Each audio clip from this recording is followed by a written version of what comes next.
Work from home opportunity வேணும் அப்படிங்கிற தேடல்லையே நிறைய நேரத்துல we end up being a prey for some scammers. இதுல நிறைய பேர் பணத்தையும் இழந்திருப்பாங்க, தன்னோட டைமையும் இழந்திருப்பாங்க. எப்படி லெஜிட்டிமேட்டான பிளாட்ஃபார்ம்ஸை ஒர்க் ஃப்ரம் ஹோம் ஆப்பர்ச்சுனிட்டிஸ்க்கு கண்டுபிடிக்கிறது? எந்தெந்த மாதிரியான விஷயங்கள்லாம் நம்ம அதுல நோட் பண்ணணும்? எந்தெந்த விஷயங்கள்லாம் இருந்தா அதுல இருந்து வி ஹாவ் டு ஸ்டே அவே?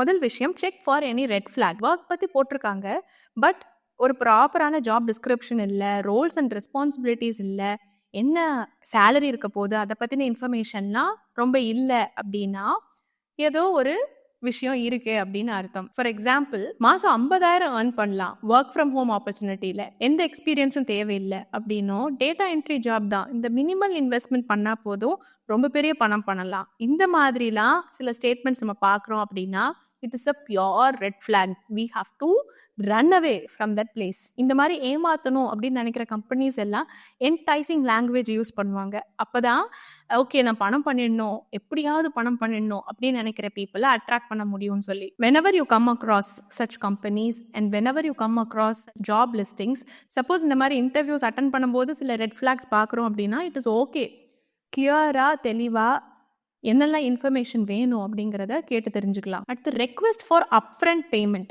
எந்த ஒரு லெஜிட்டிமேட்டான பிளாட்ஃபார்ம்ஸும் அப்ஃப்ரண்ட்டாக இவ்வளோ காசு கட்டினாதான் நான் ஒர்க்கு தருவேன், இவ்வளோ காசு கட்டினாதான் இந்த ஜாப் லிஸ்டிங்ஸே பார்க்க முடியும் அப்படின்லாம் சொல்ல மாட்டாங்க. ஓவர் குவாலிஃபைட் ஹவுஸ் ஒய்ஃப்ஸுங்கிற ஒரு பிளாட்ஃபார்ம் மூலமாக லாஸ்ட் 2.5 இயர்ஸாக நிறைய விமனுக்கு நாங்கள் சப்போர்ட் பண்ணிட்டுருக்கோம். கிராஜுவேட் விமனுக்கு திருப்பி அவங்களோட கெரியர் ரீஸ்டார்ட் பண்ணுறதுக்கு சப்போர்ட் பண்ணிட்டுருக்கோம். அப்போது we have listen to a lot of stories.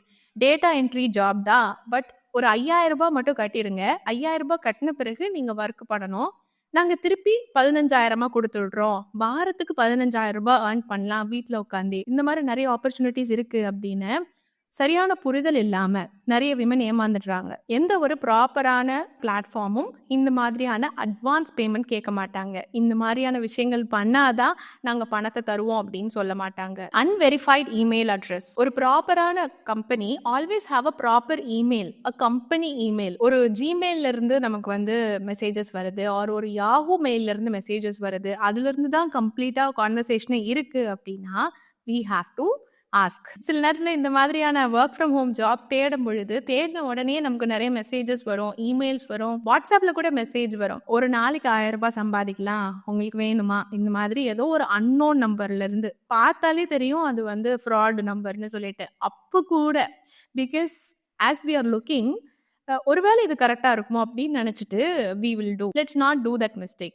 No online presence. ஒரு நல்ல பிளாட்ஃபார்மாக, ஒரு கிரெடிபிள் பிளாட்ஃபார்மாக இருக்காங்க அப்படின்னா they will do everything in order to have a good online presence in this world. அப்போ தான் அவங்க சரியான ரீசோர்ஸஸை அட்ராக்ட் பண்ண முடியும்.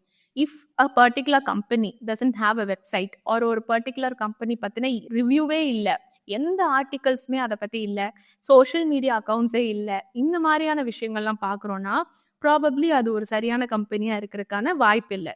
So always check in Google அவங்களுக்கான ரேட்டிங்ஸ் என்ன மாதிரி இருக்குது, அந்த கம்பெனி எங்கே இருக்குது, அந்த கம்பெனி பற்றின ஏதாவது ஆர்டிகல்ஸ் இருக்கா, ஏதாவது நியூஸ் பேப்பர்ஸில் அந்த கம்பெனியோட ஒர்க்கை பற்றி எழுதியிருக்காங்களா, அவங்களோட வெப்சைட் எப்படி இருக்குது, அவங்களோட சோஷியல் மீடியா அக்கௌண்ட்ஸில் என்ன மாதிரியான கான்டென்ட் கிரியேட் பண்ணுறாங்க, இது அத்தனையும் பார்க்கும்போதே we can get an idea that அது ஒரு ரிலையபிளான கம்பெனியா இல்லையான்னு. they offer something that are extremely good. இந்த வேலைக்கு இந்த எக்ஸ்பீரியன்ஸில் இவ்வளோ பணம் தான் சம்பாதிக்க முடியும்னு இருக்கும், அதுதான் இண்டஸ்ட்ரி ஸ்டாண்டர்டாக இருக்கும். ஆனால் அவங்க லட்சங்களில் ப்ராமிஸ் பண்ணுவாங்க.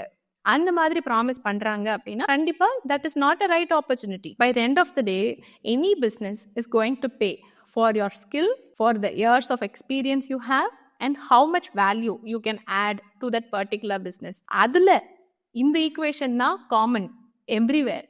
இதில் ஏதாவது ஒரு விஷயம் இருக்குது, இதில் ஒரு எக்ஸாஜரேஷன் இருக்குது அப்படின்னா that exaggeration is going to cost you money. So legitimate-ஆன சரியான platforms எல்லாமே they will be transparent, they will be clear with their communication, they have proper company address, email IDs, and they promise what they can deliver. Over promise பண்ண மாட்டாங்க. A credible employer offers clarity. ஒரு credible-ஆன எம்ப்ளாயரா இருந்தா அவங்க clarity தான் கொடுப்பாங்களே தவிர confusion create பண்ண மாட்டாங்க. So it's okay to ask questions, it's okay to clear our doubts, and it's very important to be cautious.